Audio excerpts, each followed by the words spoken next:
ભારત એ માત્ર ભૌગોલિક ક્ષેત્રફળવાળું રાષ્ટ્ર નથી, એક જીવંત રાષ્ટ્ર છે. ભારત માતા છે. માતાના પ્રાણ એ હિન્દુ ધર્મ છે અને એનું શરીર એ આપણી દિવ્ય સનાતન સંસ્કૃતિ છે. આ અવિચ્છિન્ન સનાતન પ્રાણ અને શરીરને છિન્ન ભિન્ન કરવા, નાશ કરવા માટે અનાદિકાળથી એ પ્રયત્નો થયા છે. આપણે મહાભારતમાં, રામાયણમાં, પુરાણોમાં કથાઓ વાંચીએ છીએ.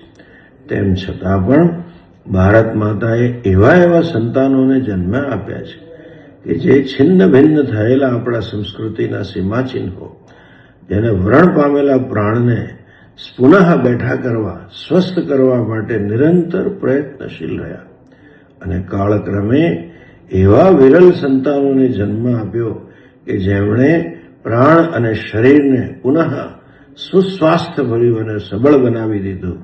છેલ્લી સહસ્ત્રાબ્દીમાં આવો એક પ્રયત્ન આપણી સામે છે.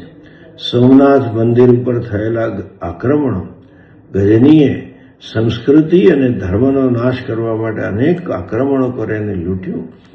એ ગાથાની સામે ભારત માતાના સંતાનો ઝઝૂમી રહ્યા અને છેવટે આટલા અનેક બલિદાન અને પ્રયત્નો પછી આજથી 75 વર્ષ પહેલા પુનઃ સોમનાથ મંદિરને પુનઃ પ્રાણ પ્રતિષ્ઠા થઈ.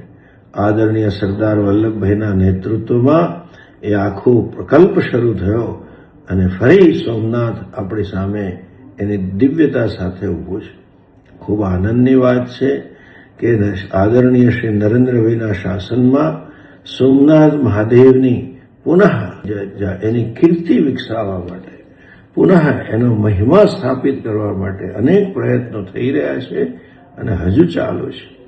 તેમાંય આજનો આદરણીય નરેન્દ્રભાઈનો છાપાનો લેખ એ ખરેખર આપણને શક્તિ, ઉત્સાહ પ્રેરનારો છે. નિરાશાઓ દૂર કરી કેમ કરીને આપણે આપણા ભારતને વિશ્વગુરુ બનાવી શકીએ એ અંગેની પ્રેરણા આપનારો લેખ છે. એ લેખ વાંચીને થાય છે જ કે જરૂર આપણો દેશ એ પુનઃ વિશ્વગુરુનું સ્થાન પ્રાપ્ત કરશે અને વિશ્વને એક નવી દિશા આપશે. ચાલો ભગવાન સોમનાથના આપણા સૌ પર આશીર્વાદ રહે.